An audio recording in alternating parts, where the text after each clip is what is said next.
Përshëndetje për gjithë, unë bashkë me familjen e shfrytëzum drejtën tonë për të votuar. Unë i ftoj gjithë qytetarët e Kosovës që të votojnë sipas bindjeve tyre të lira, sipas vullnetit tyre, dhe jam i bindur që kjo do të jetë një ditë e qetë, një ditë e mirë, ku qytetarët e Kosovës do të votojnë në mënyrë demokratike, në mënyrë qetë dhe pres rezultat mirë.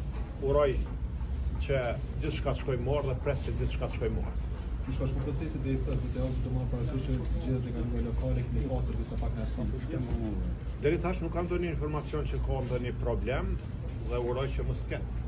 Ka pas deklarime prej anëtarit PDK-s KQZ për mungesë të energjisë elektrike në disa vende votime. Sa është shqetësuese për juve kjo dhe a ka qenë e pritshme?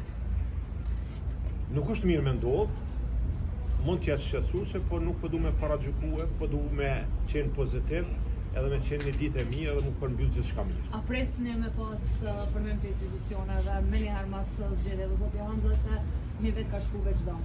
Unë do ta bëj maksimumin që Kosova të ketë sa më shpejt institucione, mos të ketë vakum institucional dhe vendi të ecë përpara.